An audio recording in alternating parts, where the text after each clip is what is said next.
Let's talk to Benedict Spence now, a political commentator, of course. Benedict, very good morning to you. Good morning, Mike. How are you? I'm very well. I don't know if you've seen Keir Starmer's a sort of statement on what's happening in Iran and Israel. He seems to be kind of slightly unsure of whose side he's on. He sort of said that everybody should calm down and de-escalate the situation. Yeah, de-escalate the situation right after one side sets fire to the other's nuclear facilities. Right. It's a nice idea.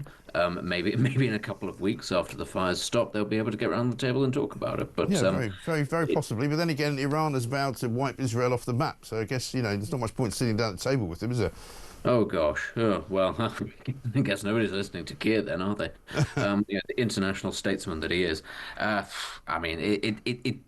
One doesn't mean to be unnecessarily cruel about our Prime Minister, but whenever he sort of speaks on the international stage, I think we are reminded that the UK is not quite the power that it once was, nor that a lot of its members would like it to be. No. Keir Starmer does not have a lot of pull with the Netanyahu government, and if he doesn't have that, I suspect he has even less with the Ayatollah. Right.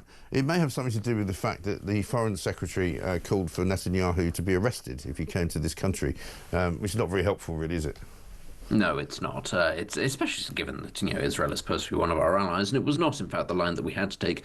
Other countries in Europe, other allies of Israel, who have been very critical of how Israel has prosecuted the war in Gaza, have not, in fact, gone the whole hog and said, yes, it's time to start arresting people if they come. Plenty of them have said that they will simply ignore the arrest warrant against Benjamin Netanyahu Right. and Yoav Gallant if they visit their countries. So why it is that the UK has to be this sort of holier-than-thou thing, I don't know. Of course, we do know why. It's because they're appealing to members of their base who they fear will be very upset if they don't to arrest these people, because there's that tendency in the Labour Party who believes that Israel is evil, committing genocide, and is responsible for everything that ever happens under the sun.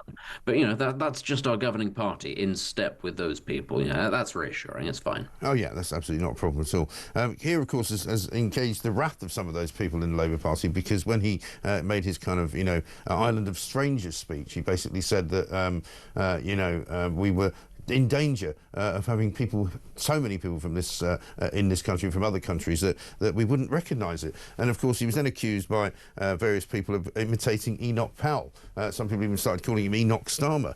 But he's now said in an interview, a sort of soul-searching interview in the New Statesman, he says that he now regrets saying that, and he regrets making that Island of Strangers speech.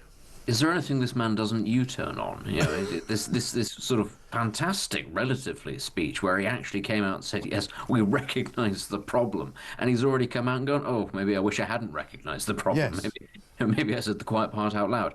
I think through the prism of what has happened overnight, though, actually the Island of Strangers speech, and I don't want to compare it to Enoch Powell, because whenever people compare it to Enoch Powell, they just demonstrate that they don't know anything about Enoch Powell's speech. Right.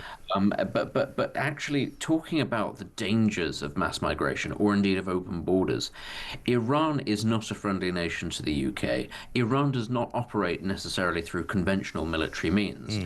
If you don't have a secure border and there are millions of people coming into your country, I mean, I'm sorry, there's no better way, if you were Iran, of getting operatives into the UK. Once upon a time, you'd have to work really hard to get your to get your operatives and your sympathizers into a foreign nation that was hostile. But today, it's if you're Iran or if you're Russia or whoever, you just look at the UK and go, there must be a catch. Yeah. There must be something going on. It cannot be this easy. But it really is.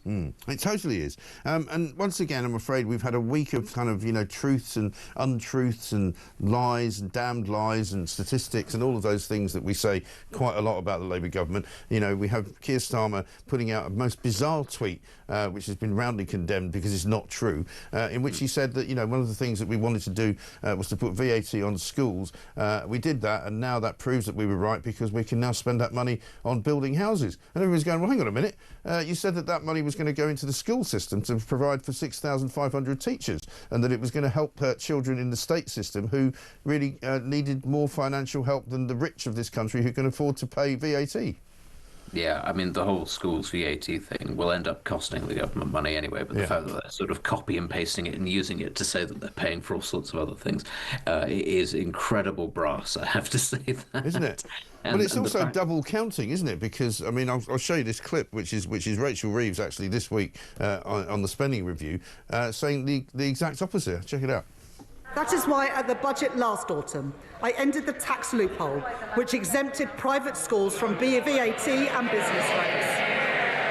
And I put that money where it belongs, into helping the 93% of children in our state schools.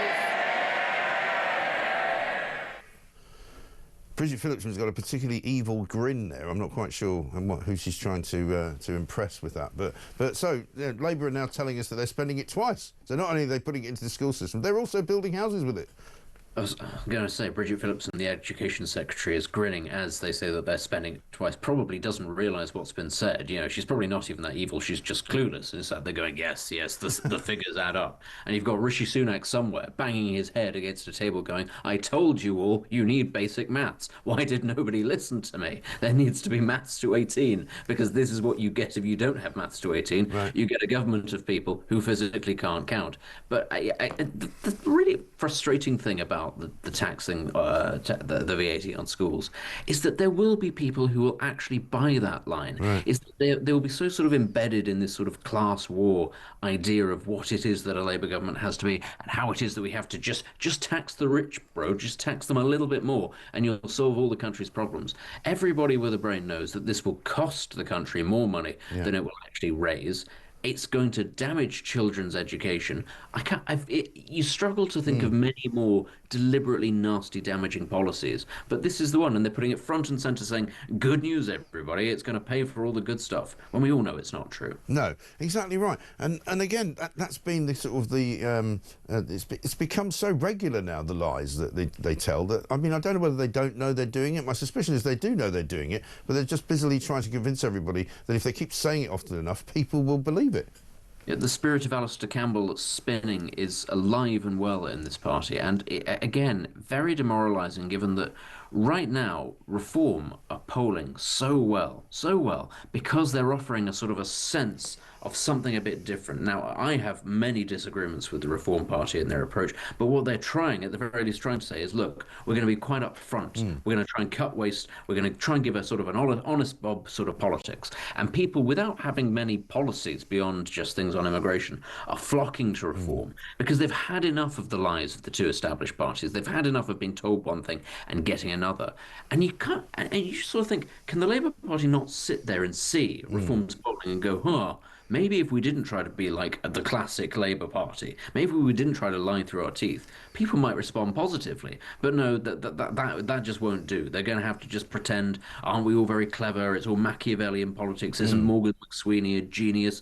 You know, this is what we're going to get for the next 4 years, and it's just going to continue to damage the country. Yeah, I mean, that is the disappointing and slightly depressing part of it all, is that how far down the gurgler is the economy actually going to go? I mean, the day after the spending review, yesterday, we get news that the economy has in fact shrunk 0.3%, not very much, but still, nonetheless, it's still shrunk. I bet you if it had gone up 0.3%, you know, Rachel Reeves would be busy crowing about, oh, look, it's all working. The plan is working.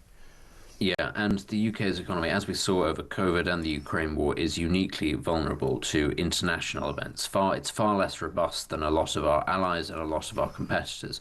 With what's just sort of happened overnight in the next round of hostilities in the Middle East, oil prices are already up. You suspect that they will continue to rise. Yeah. That is going to be one of those things that is going to punch the British economy in the mouth. Things are not about to get better. I'm sorry.